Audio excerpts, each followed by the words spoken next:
올림픽 경기를 보신 적이 있으시죠? 예, 올림픽 경기하면 생각나는 게 종목들이 있을 거예요. 저는 역도의 장면들이 생각납니다. 역도하면 누가 생각나시죠? 하나, 둘, 셋. 장미란! 예, 그렇죠. 장미란 선수가 그 역기를 들고, 예, 하나, 둘, 셋 해가지고, 와, 환호해가지고, 금메달을 땄던, 목에 걸었던 그 순간들이 아마, 우리 대한민국 사람이라면 아마, 예, 기억하고 있지 않나 생각됩니다. 그 영광스러운 순간도 분명히 있지만, 예, 다른 선수들 또 어떤 이들은 예, 열심히 수고하고 노력하였지만 그들이 원하는 성과를 얻지 못하고 들지 못하고 그 무게를 감당하지 못하고 예, 다시 대기실로 들어가는 터벅터벅 걸어가는 선수들의 모양과 모습도 생각이 납니다. 저는 오늘 이 무게에 대해서 좀 같이 좀 생각을 하고 싶은데요. 예, 삶의 무게, 예, 운동선수의 그 무게, 열심히 운동했지만 예, 들지 못했을 때 그 걸음들, 터벅터벅 힘없는 그 걸음을 생각하면 참 마음이 짠하고 예, 물론 영광도 있지만 그렇지 못한 모습도 있어서 참 안타까운 것이 그런 모습이 아닌가 생각됩니다. 오늘 예, 한 사람이 등장을 하는데요, 베드로입니다. 베드로가요 그 무게를 견디지 못하고 마치 대기실로 들어가는 선수처럼 예, 그의 삶의 자리로 돌아가는 그 모양과 모습이 오늘 말씀에 등장을 합니다. 오늘 우리가 읽었던 누가복음 5장과 1절에서 3절을 보면 예수님께서 게네사렛 호숫가에서 말씀을 증거하신다라는 내용들이 등장을 합니다. 이 게네사렛 호숫가는 우리가 잘 알고 있는 갈릴리 호수입니다. 예, 자기 동네 앞에가 게네사렛 동네 앞에 있으니까 게네사렛 호수이고요. 예, 우리 군산 앞에 있으면 무슨 호수일까요? 군산 호수가 되는 겁니다. 그래서 게네사렛이라는 동네 앞에 있기 때문에 게네사렛 호수라고 불렀는데요. 이곳에서 예수님께서 복음을 증거하시는 겁니다. 예, 이 갈릴리 예수님께서 잘 아는 지역이고요. 예수님의 사역의 주 무대입니다. 아니나 다를까 예수님께서 복음을 증거하니까 사람들이 몰려오기 시작합니다. 예, 그 수가 점차 많아져서요. 이렇게 가까이에서 복음을 증거하기에는 너무 장소가 협소한 겁니다. 그래서 지혜로우신 예수님께서 배를 활용해서 갈릴리 호수, 게네사렛 호숫가에 배를 타고 조금 떨어져서 말씀을 증거하셔서 마치 이렇게 많이 모여있는 사람들에게 복음을 증거하는 겁니다. 왜 그러면 배를 타고 복음을 증거했을까 생각해 보면 지형적인 이유가 있습니다. 지중해에서 불어오는 바람, 그 바람을 활용해서 배에 타서 말을 할 때 그 소리가 마치 스피커처럼 확성이 됩니다. 그래서 그 많은 복음의 소리들을 듣게 하게 하시려고 배를 타고 복음을 증거하시는 겁니다. 자, 지금 배 타는 거, 배 대여하는 거 비싸죠? 예, 대여 많이 해보신 것 같은데 대여함이 비싸지 않습니까? 사실 타는 것도 사실 이렇게 비싼데 오늘 예수님께서 그 배를 찾으셨는데 보니까 배가 몇 척이 있다고 성경에 나와 있지요? 2척 있다고 나와 있습니다. 정확하게 나와 있습니다.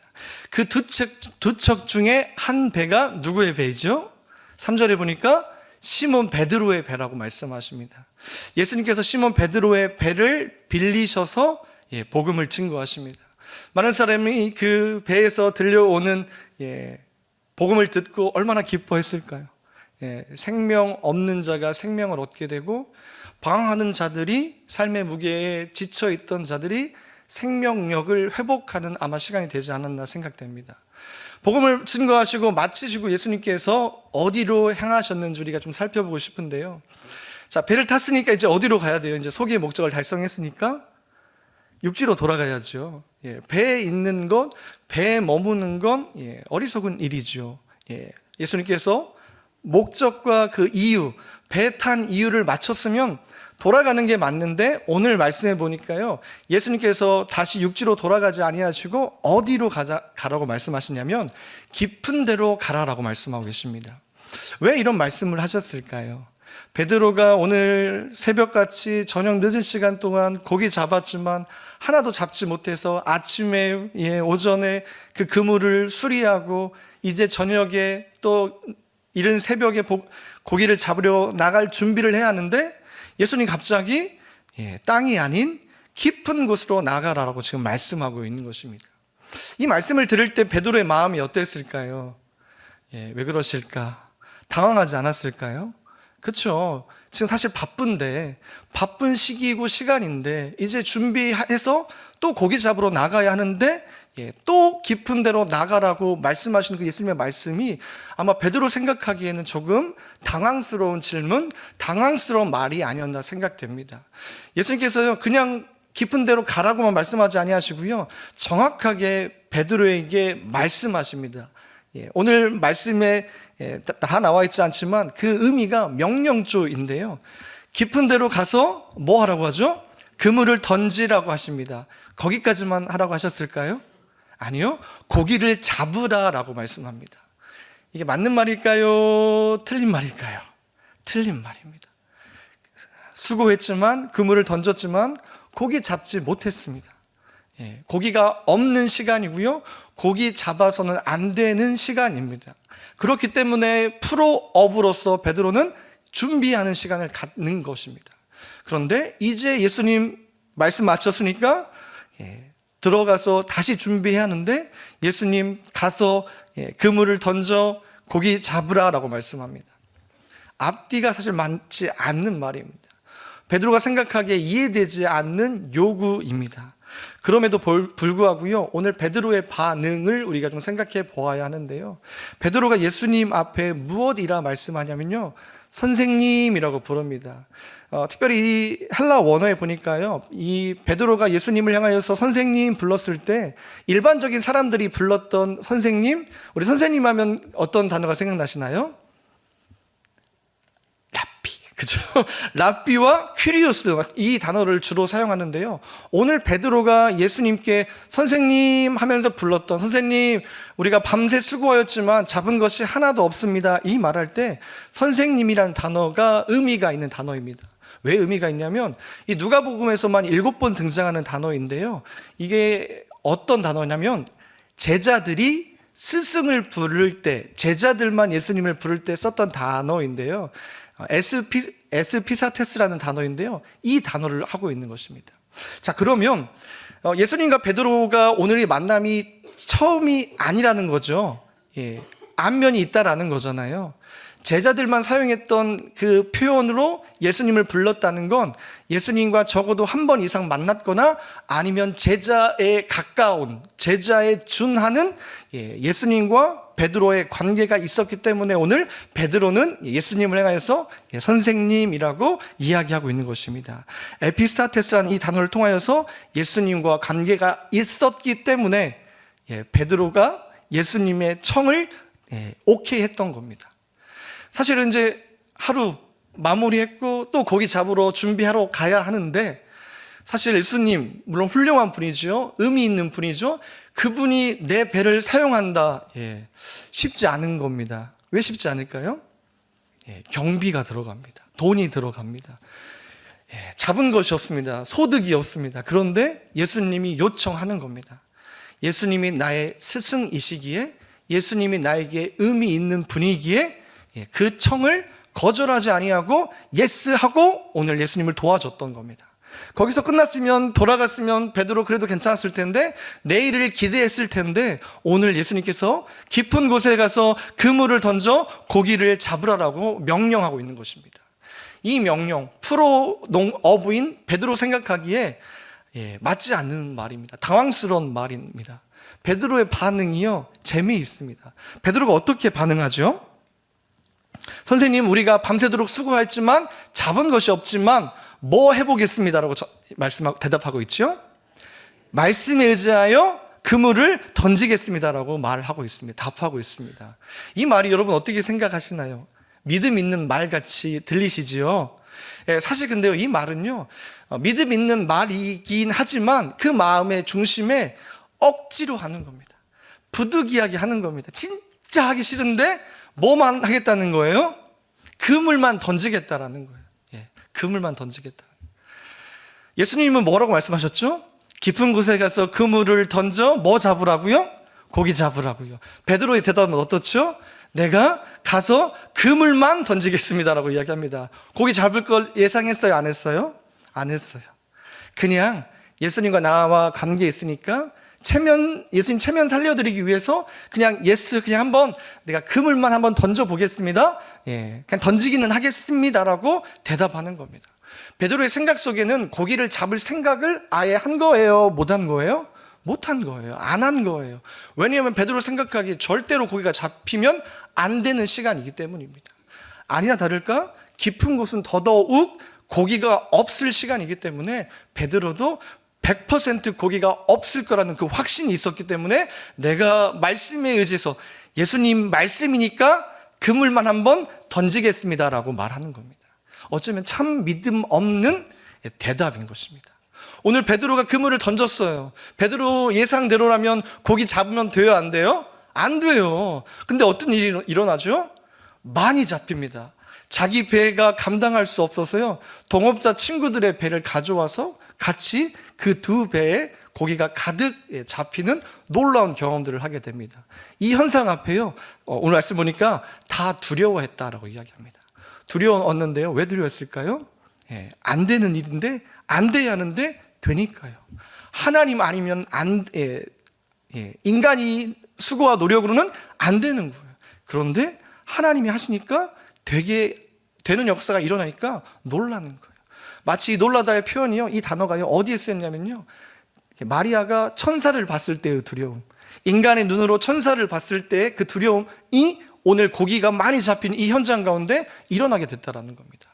오늘 베드로가 예수님과의 그 관계 속에서 예수님과 의미 있었던 관계, 예수님을 따랐던 관계라고 우리가 생각해 볼 수 있는데, 이런 현상 앞에 베드로의 마지막 반응이 또 의미가 있습니다. 무엇이라고 반응하죠? 여러분 같으면 고기를 많이 잡았습니다. 어떤 대답 하시겠습니까? 예수님, 이 중에 반은 가난한 자를 위해서 사용하겠고, 이 중에 반절, 11절 하겠습니다. 감사헌금 하겠습니다. 라고 대답하지 않고요, 무엇이라고 이야기하죠? 나를 떠나세요. 나는 죄인입니다. 라고 고백합니다. 이 앞뒤가 맞는다고 생각하세요? 마태복음 4장, 마가복음 1장, 누가복음 5장 동일한 본문이 등장합니다.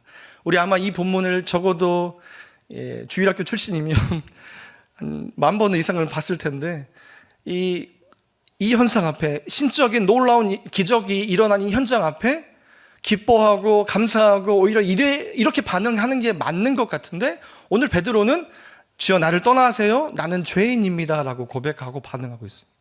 왜 이런 반응이 일어났을까요? 왜 베드로는 이렇게 반응할 수밖에 없었을까요?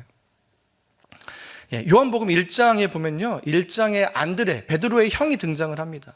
이때 안드레가 베드로보다 먼저 예수님을 따랐다. 요한복음 1장 36절에 보면 안드레가 예수님을 따랐다라고 이야기합니다. 이때 따르다는 아까루세오라는 헬라어 단어인데요, 이 헬라어 단어 아까루세오는 뭐냐면 스승을 복사기처럼 복사하면서 따라다니는 겁니다. 스승의 말씀에 그대로 행하는 겁니다. 그렇게 예수님을 따를 때, 제자로서의 따를 때 아까루세오라는 이 헬라어를 사용하는데요, 그 요한복음 1장 36절에 등장을 합니다. 자, 안드레 혼자 따랐을 뿐만 아니라 요한복음 1장 40절에 보니까 베드로도 예수님을 따랐다라고 이야기합니다. 이때도 동일하게 따랐다는데 구경꾼으로 따르는 게 아니라 제자로서 따를 때 아까루세오, 같은 단어가 등장합니다. 오늘 우리가 읽었던 본문 11절에도 보면요, 같이 한번 볼까요? 누가복음 5장 11절 보니까 같이 한번 읽겠습니다. 시작. 그들이 베드로를 육지에 대고 모든 것을 버려두고 예수를 따르니라. 이때 이 따르다도요, 아까루세오, 같은 단어입니다. 요한복음 1장과 오늘 본문에서 예수님께서 베드로를 부르시는 이 현장 가운데 예수님을 베드로가 따랐을 때도요, 아까루세오, 똑같이 제자로서 따랐다라고 이야기하고 있습니다. 여러분, 베드로는 예수님을 따랐어요. 제자로서 따랐어요. 예수님이 하신 말씀이 기이한 걸 알았어요.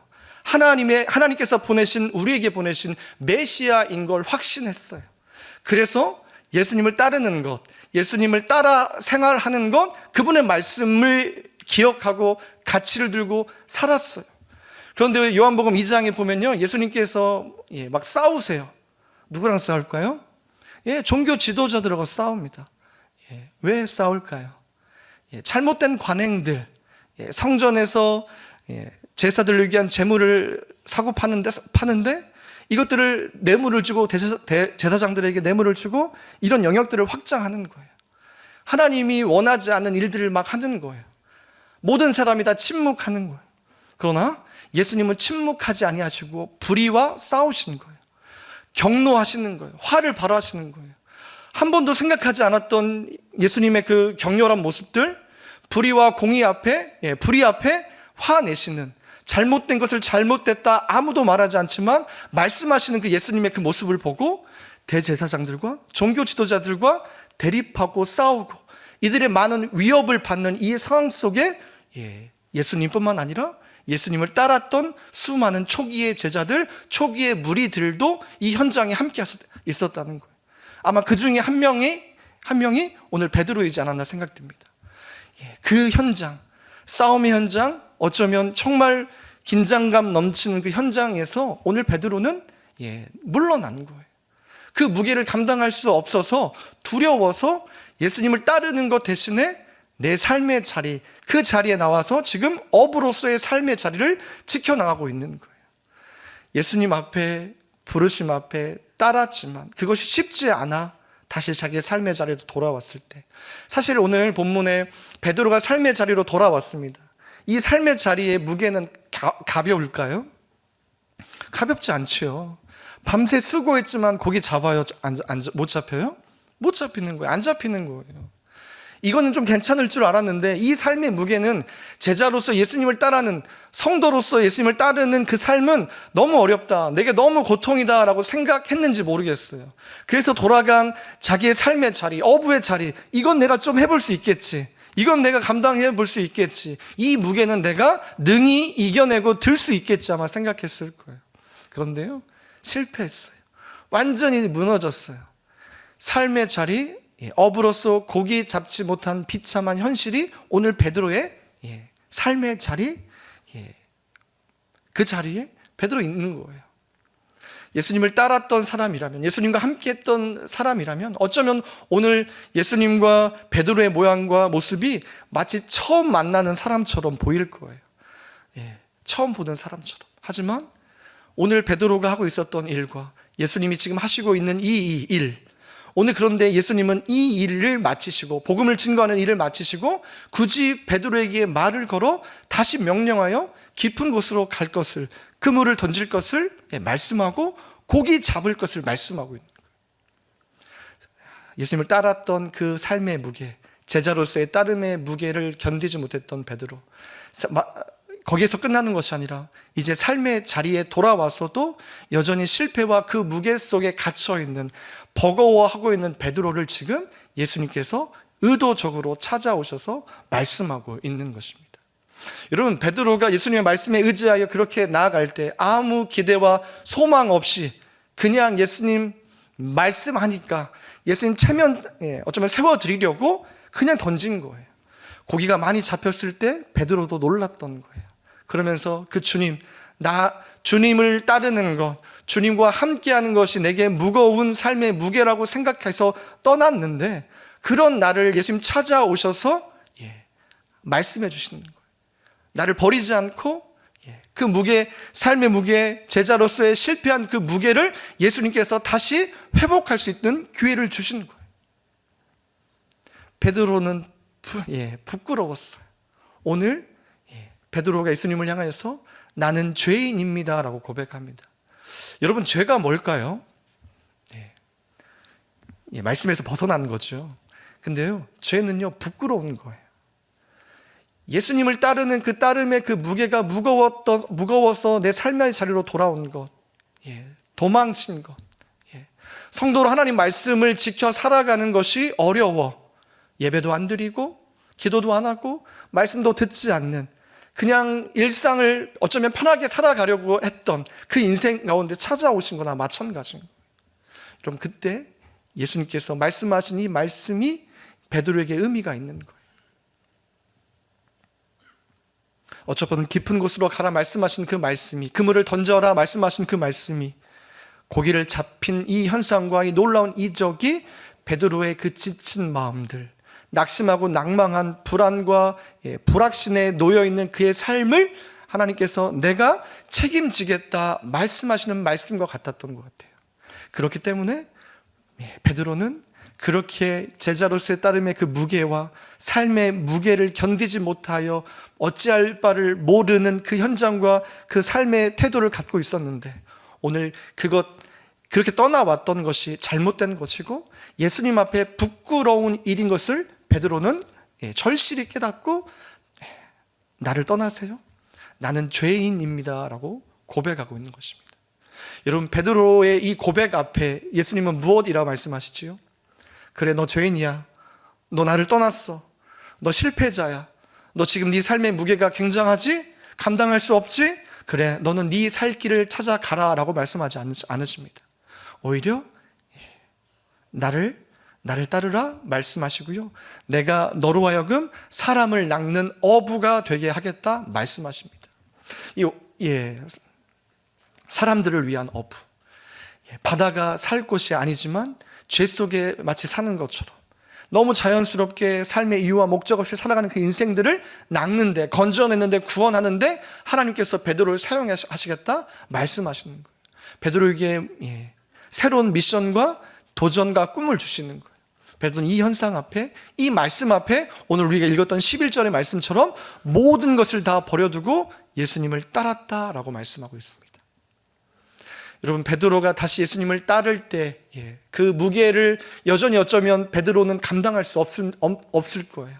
여전히 베드로 앞에 불확신과 불안이 공존했을 거예요. 알았을 거예요.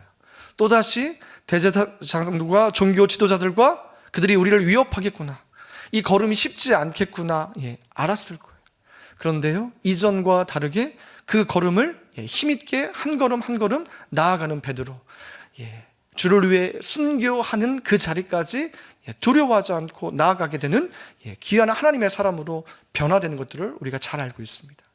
사랑하는 우리 드림의 가족 여러분, 주께서 우리를 여전히 사랑하신 줄 믿습니다. 우리의 비전, 우리의 맡기신 어쩌면 사명의 자리, 성도로서의 자리 가운데 그 무게를 감당할 수 없어 그것을 버려두고 어쩌면 우리의 일상 가운데 삶의 무게를 감당하고 있는 우리의 모습 가운데 그 모습마저도, 그 무게마저도 허덕이는 육체적인 약함과 일상의 또 일들 가운데 어려워하는, 불안하고 힘들어하는 그런 인생 가운데 여전히 오늘 예수님께서 우리 인생 가운데 찾아오신 줄 믿습니다. 그 예수님께서 우리를 버리지 아니하시고 우리를 가라 말씀하지 아니하시고 죄인이다 우리를 분리시키지 아니하시고 여전히 깊은 곳으로 가라, 그물을 던져라, 고기를 잡아라 말씀하신 그 말씀이, 이것이 나에게 하시는 말씀, 나를 다시 하나님의 은혜와 도전과 비전의 자리로 부르시는 그 부르심의 자리인 줄 믿습니다. 우리가 이 말씀 앞에 응답할 때에, 아멘하고 따라갈 때에 불안해 보이지만, 여전히 보이지 않지만 예수님께서 그물을 던질 때에, 예수님과 그 걸음을 함께 할 때에 예수님께서 고기를 잡게 하실 거라는 확신과 오늘 샘플이 있기에 오늘 그 말씀 의지해서 주님, 나를 부르시는 그 부르심 앞에 내가 성도로서 사는 것 쉽지 않습니다. 신방을 하다 하면서 하나님 말씀대로 살지 못해서 하나님 말씀이 내 가슴에, 우리 성도님들의 삶 가운데 부딪혀 닭똥 같은 눈물을 흘리시는 우리 성도들을 보았습니다. 어떻게 살아야 할지, 어떻게 하나님이 기뻐하시는 삶의 자리에 나아가야 할지, 그 무게를 감당하지 못하는 자신의 모습을 보면서 아파하는 우리 성도님들이 계시다는 걸 잘 알고 있습니다. 여전히 우리에게 주님께서 말씀하십니다. 설령 우리가 떠났을지라도, 여전히 우리가 죄 속에 살고 있다 할지라도 여전히 주님은 우리를 사랑하시고 우리에게 그 삶의 무게를 감당할 수 있음을, 아니요, 그 무게를 주께서 감당한다는 사실을 우리에게 여전히 말씀하고 있습니다. 우리가 깊은 곳에 가서 그물을 던져 고기를 잡는 것이 아니라 잡게 해 주셔야 잡는 줄 믿습니다. 여러 가지 우리의 삶의 무게, 성도로서의 사명, 또 교사로서의 사명, 여러 가지 있죠. 부부 안에 남편과 아내로서, 또 자녀로서 여러 모양의 일들이 우리 안에 있습니다.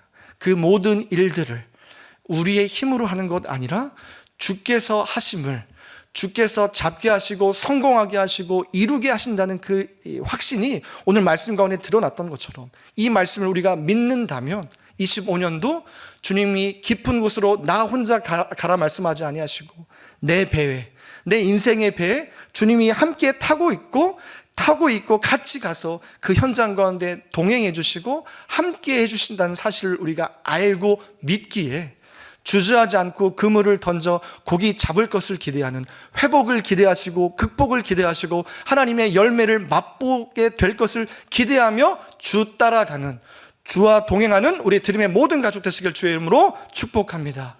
이 결단 있을 때에 하나님께서 놀라운 주님과 동행의 시너지 인생의 기쁨을 맛보게 하실 거예요. 믿음으로 가기만 하면 되는 거예요. 두려워할 필요가 없는 거예요. 두려워서 떠났던 과거 주님이 아십니다. 그 주님이 나를 모른다 가라 하지 않으시고 나를 여전히 내 배에 타셨고 타시려고 이 자리에 찾아오신 줄 믿습니다. 혹여나 여러분의 마음 가운데 어떤 상처와 어떤 두려움과 어떤 스트레스와 어떤 가정의 복잡한 일들이 있는지 모르겠습니다. 여러분, 그것 때문에 깊은 데로 나아가는 건 주님과 함께 동행하는 것을 포기하지 않는 지혜 있는 자 되시길 주의 이름으로 축복합니다. 기도하도록 하겠습니다.